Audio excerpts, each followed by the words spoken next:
یہ ہے کہ جو سنائی جاتی ہے کہ جس نے کسی کی بیعت نہیں کی، یعنی جس کا کوئی امیر نہیں ہے، جب وہ مرا تو وہ جاہلیت کی موت مرا، کیا یہ حدیث صحیح ہے؟ جس کا صحیح مفہوم کیا ہے؟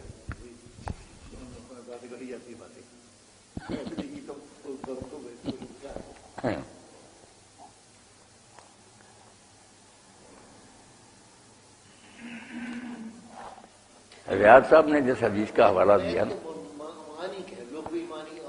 ہاں یہی بات ہے صاحب کہ ہم جب اب بیعت کا لفظ سنتے ہیں نا تو ہمارے ذہن میں یہ پیروں کی بیعت جو ہے نا کہ صوفی ہیں اور یہ بیعت لیتے ہیں، لوگ ان کے مرید ہوتے ہیں، یہی آ جاتی ہے نا۔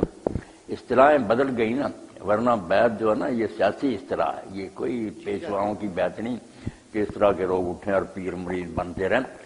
یہ جو حکمران ہوتا تھا نا وقت کا، اس کے ساتھ جو لوگ حلف وفاداری اٹھاتے تھے نا، قوم کے نمائندے سے حلف دیتے تھے کہ جب تک تو قرآن و سنت کے مطابق حکومت کرے گا ہم تیرے ساتھ تعاون کریں گے، تیری اطاعت کریں گے، ان کی طرف سے یہ اقرار بیعت ہوتا تھا۔ اور حاکم وقت ان سے بیعت لیتے وقت یہ عہد کرتا تھا کہ میں تمہارے اوپر قرآن و سنت کے مطابق حکومت کروں گا، پورے عدل اور انصاف کے ساتھ نا حکومت کو چلاؤں گا۔ یہ دونوں فریقوں کا جو معاہدہ ہوتا تھا نا یہ بیعت ہوتا تھا، اوتھ آف الیجنس سے کہتے ہیں نا کہ حلف وفاداری۔ بات یہ تھی، یہ کسی غیر سیاسی حکمران کی بات نہیں کہ کوئی جماعت کا امیر اٹھے، جیسے یہ جماعت المسلمین والے کہتے ہیں جو مسعود کی بیعت میں داخل نہیں، جاہلی تھی، یہ سب زیادتی کی بات ہے، یہ بے اختیار حکمرانوں کی بات نہیں۔ حکمران ہو وہ بھی عادل ہو، لوگوں نے اس کو اپنی مرضی سے چنا ہو، شریعت کے معیار پر وہ پورا ہو، اس کی جو بیعت نہیں کرتا پوری امت کے چنے ہوئے آدمی کی، وہ جاہلیت کی موت مرتا۔ وہ چاہتا کہ پھر انارکی پھیل جائے، کوئی سسٹم نہ رہے اور دنیا میں انتشار ہوتا، یہ بات۔ ایک فریق حلف دیتا ہے، ہاں اس کی پاسداری کرتا ہے۔ ہاں مولوی نذیر صاحب بھی بیان کریں کیا۔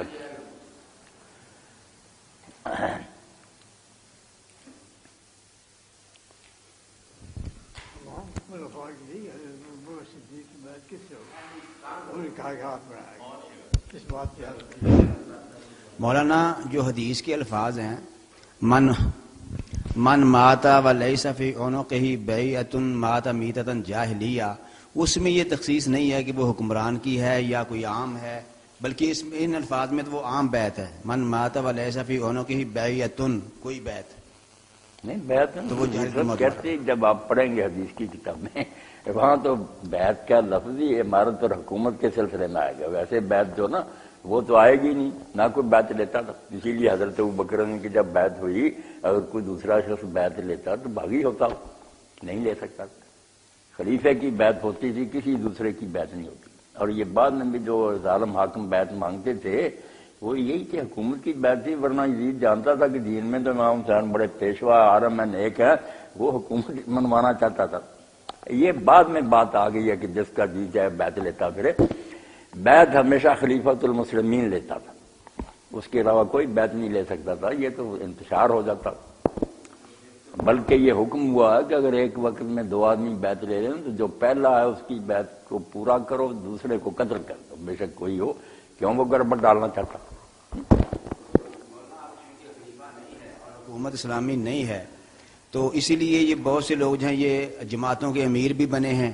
اس وقت تو امام بھی خلیفہ ہی ہوتا تھا، امیر بھی خلیفہ ہی ہوتا تھا، اور اب اگر یہ اجازت ہے کہ یہ امیر بن سکتے ہیں تو پھر ان کو بیعت کی اجازت کیوں نہیں؟ نہیں، وہ تو مولوی صاحب نے کہا کہ جو کسی شخص کو امیر منتخب کرتے ہیں اسلامی نظام قائم کرنے کے لیے وہ بے شک کریں، مگر وہ ساری دنیا کو کہیں کہ جو بھی اس جماعت میں نہیں آیا یا بیعت نہیں کی وہ دوزخی ہیں، کافر ہیں، یہ تو انہیں حق نہیں۔ جن کو وہ پسند آیا امیر ہے وہ اس کی اطاعت کرے، انہوں نے اس کو جب چنا ہے تو اس کا حکم مانے، مگر نہ وہ امیر المومنین ہے نہ اس کی بیعت وہ بیعت ہے جو خلیفۃ المسلمین کی تھی۔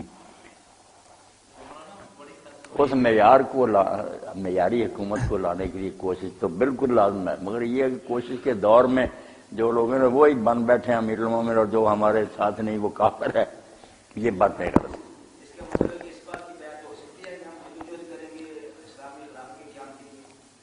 بس وہ جیسے ہے نا الفاظ مغالطہ دیتے، یہ بیعت اور امیر اور سارے، اس سے پھر وہی چکر چل پڑتا کہ یہ خلیفہ ہی ہے، بچنا ہی چاہیے نا بس۔ سخت الفاظ ہیں کہ وہ جاہلیت کی موت مرا. جاہلیت کی. اس کے بعد اگر سعد بن عبادہ یا ایک دو لوگوں نے بیعت نہیں کی تو ان کا کیا ہوا؟ دوسری اگر متنازع ہو جائے مثلا جس طرح حضرت عبداللہ بن زبیر اور عبد الملک وغیرہ، اس وقت کوئی اگر بیعت نہ کرے تو اس پہ تو یہ لاگو نہیں ہوگی، بات تنازع میں چلی جائے جب. ہاں تنازع میں چلی. اختلاف کے زمانہ میں پھر کئی لوگ جو تھے وہ یہی کرتے تھے نا، کسی کی بھی نہیں بیعت کرتے تھے. جب اجتماع ہو جاتا تھا بے شک برے پڑی ہو جائے. حضرت عبداللہ بن عمر رضی اللہ تعالیٰ عنہ کی یہی روش تھی نا، جب تک اختلاف رہتا تھا وہ کسی کی بیعت نہیں کرتے تھے. نہ حضرت علی کی انہوں نے کی، نہ حضرت معاویہ کی. جب حضرت حسن دستبردار ہو گئے تو پھر لوگ سارے ایک پر اکٹھے ہو گئے کر لی. اسی طرح عبد الملک پر جب لوگ جمع ہو گئے ان کی بھی کر لی. بن زبیر کی پہلے نہیں کی تھی، نہ عبد الملک کی تھی. تو ایسے لوگ بھی تھے جو اختلاف کی صورت میں سب سے علیحدہ ہی رہتے تھے. یہ جاہلیت کی بات تو اس وقت تھی نا کہ سب لوگ اکٹھے ہوں، خلیفہ عادل ہو، آزاد مرضی سے چنا ہو.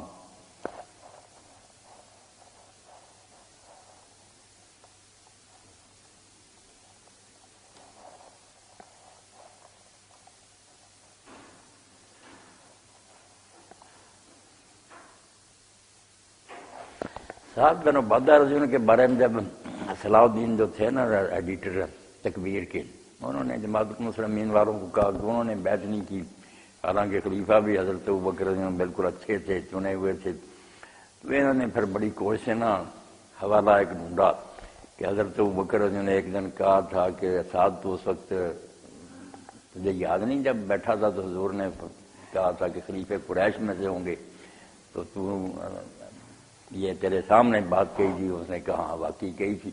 تو اس سے انہوں نے کہا کہ وہ قائل ہو گیا تھا کہ قریشی خلیفہ ہی ہونا چاہیے یہ جان چھڑانے کے لیے، کیونکہ اس نے کہا نا تم کہتے ہو جو بیعت نہیں کرتا وہ تو کفر کی موت مرساد کا پھر کیا بنے گا.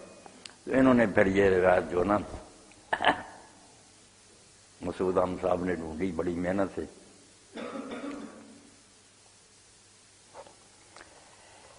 مولانا مودودی رحمۃ اللہ علیہ سے ملاقات ہوئی نا، ہم گئے کئی سارے، مجھے لے گئے کہ آپ کے جو ہے نا کوئی خیالات.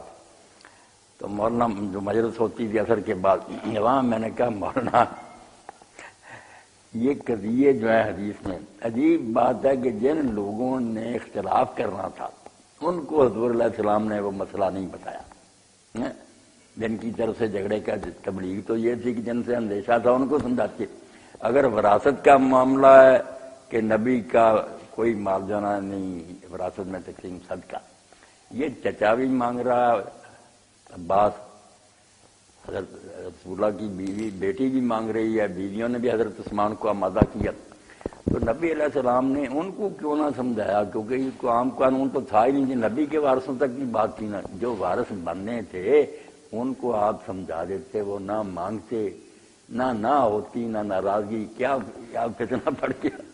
حضرت ابوبکر کو بتایا، وہ خلیفہ ہو گئے تو وہ بعد میں اتفاق ہے، وہ وارث تو نہیں آتے. وارث جو تھے بیٹی، چچا، بیویاں، سب حدیث میں آتا کہ اپنے مطالبہ کرتے. اسی طرح یہ خلافت کا معاملہ کہ جو لوگ اعتراض کرنے والے تھے انصار ہی تھے نا، جیسے سعد نے کیا. تو سعد بن عبادہ کو تو نہ سمجھائی بات کہ خلیفہ قریش سے ہوں گے، یہ قریشیوں کو ہی سمجھا دی کہ تم ہی خلیفہ.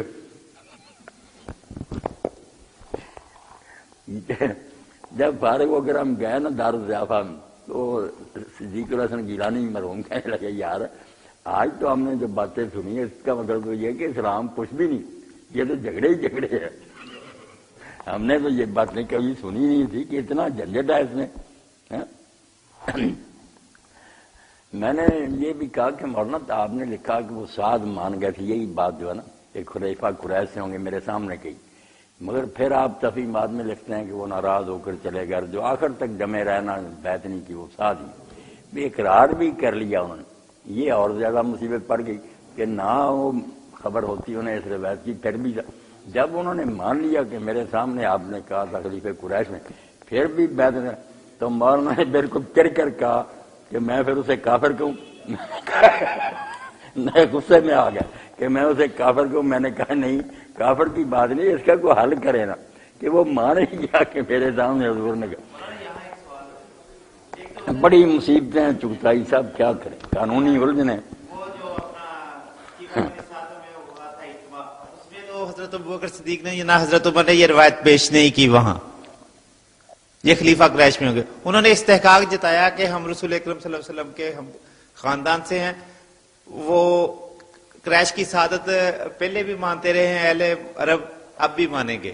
انہوں نے یہی جتایا تھا، یہ روایت نہیں بیان کی وہاں کسی نے بھی. دوسرے حضرت ابوبکر صدیق غیر متنازع خلیفہ تھے، ایک آدمی کو چھوڑ کر. حضرت علی نے نہیں، انہوں نے بعد میں بیعت کر دی. ان کا یہ اعتراض، یہ مسئلہ، یہ پھر تو غیر متنازع ہی تھے نا حضرت ابوبکر صدیق.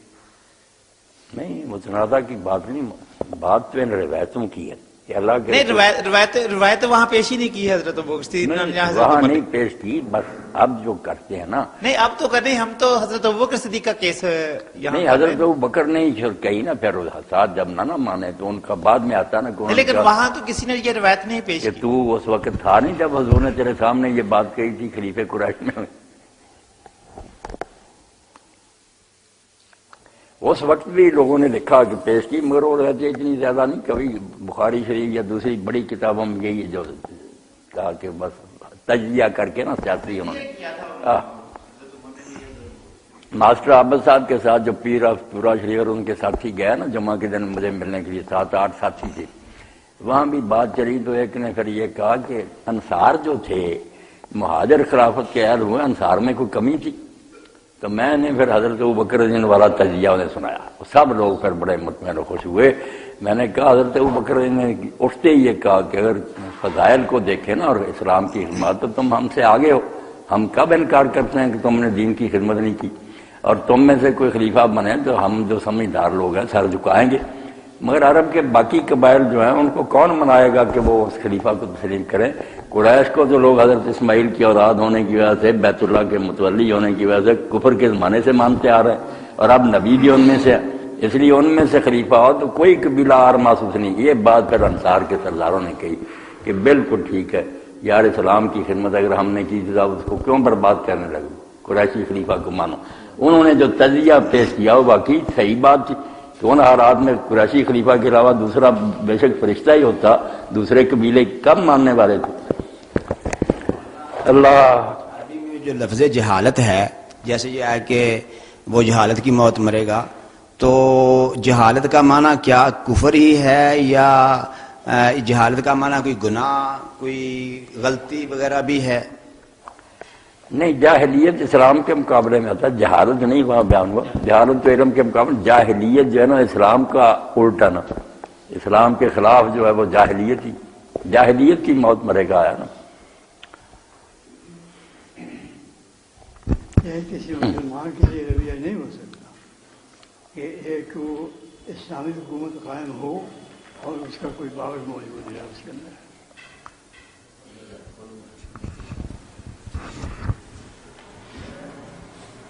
اللہ حل کون سا نہ ہوا؟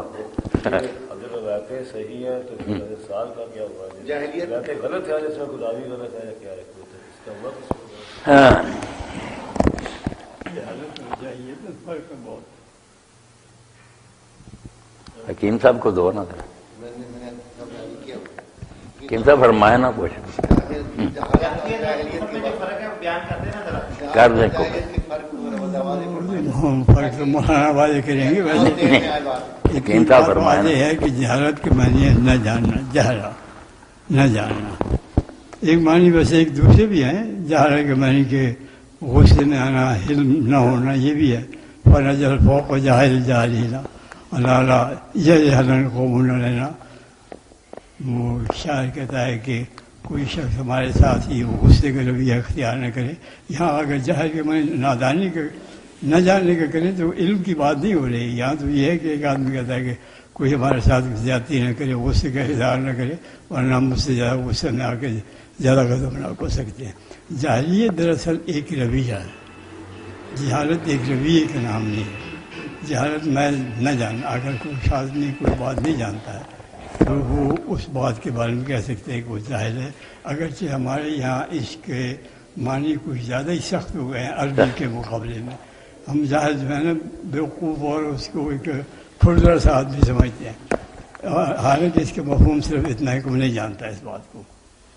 تو جاہلیت جو ہے یہ ایک رویہ ہے، اور جاہلیت ایک رویہ اس معنی میں ہے کہ جو زندگی کے بنیادی چیزیں ہیں، بنیادی ضرورتیں ہیں، ان میں ایسا رویہ اختیار کرنا جو مبنی بر حق نہیں ہے.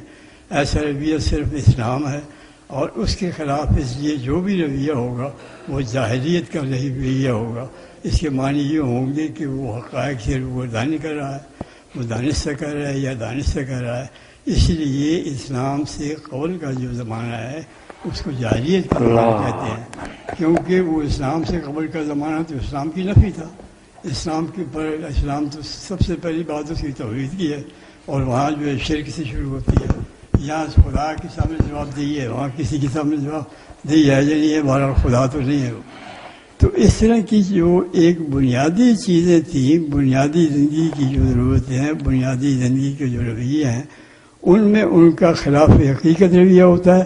یہ بھی اس میں بھی پہلو جہالت کا ہے، لیکن یہ جہالت اس درجے کی ہے جس میں کہ انسان کی زندگی کی بالکل ایک مخالف سمت پہ چلا جاتا ہے جو حق کی یہ سمت ہے. میں تو یہ سمجھتا ہوں اس کے بعد. شکر ہے کہ وہ روایت جو ہے نا کہ حضرت سعد نے اقرار کیا کہ ہاں میرے سامنے حضور نے یہ بیان کیا، وہ صحیح نہیں نکلی ہے.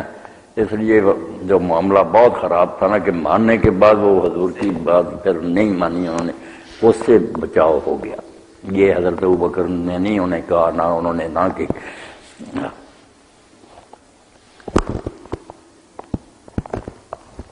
جاہلیت کے بارے میں ایک ریزن ہے، خلاف تبلیغ میں تھا زمانے کے نہیں کے زمانے میں جاہلیت کا حملہ ایک عنوان ہے. خلاف تبلیغ جاہلیت کیا اس کے ساتھ کیا پڑا جاہلیت کا حملہ خلیفہ سوم کے دور میں وہ کتنا لگا.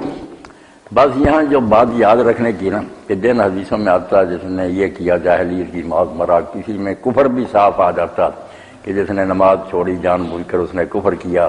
کئی چیزیں ہیں کہ جو موت پر بین نہیں چھوڑیں گے، اپنے نسب پر فخر کریں گے، ایسی چیزوں کو بھی کہا کہ جاہلیت کی امور ہیں جو امت نہیں چھوڑے گی.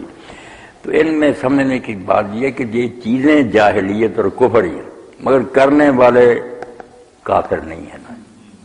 یہ نقطہ ذہن میں رکھنا کہ ایسی باتوں کو سختی کے ساتھ سمجھانے کے لیے کہ یہ باتیں مسلمان کے کرنے کے لیے کافروں کی ہے، مگر وہ جس نے کر لیا وہ اسلام سے نکل گیا، یہ نہیں. یہ سمجھایا گیا کہ جس نے یہ کام کیا اس نے گویا کافروں والا یار کام کیا، مسلمان ہوتے یہ اس کے شایان شان نہیں تھا. یہ نہیں کہ وہ اسلام سے خارج ہو گیا.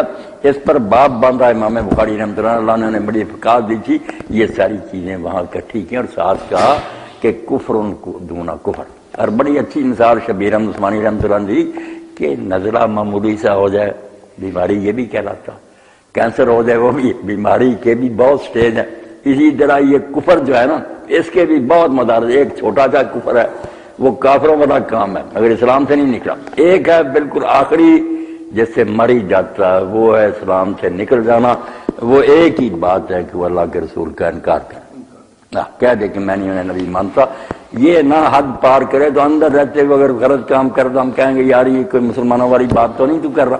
جیسے منافقوں کی جو نشانیاں بیان ہوئی 4 ہے وہ اب سارے لوگوں میں عالموں اور درویشوں میں بھی ہے کہ وعدہ پورا نہ کرے اور گالی دے اور ایسی ساری باتیں بیان ہوئی ہے. تو یہی ہے کہ یہ تمہارے کرنے کے کام نہیں، نہ کرو. مسلمان ہوتے ہوئے ان سے بچنا چاہیے.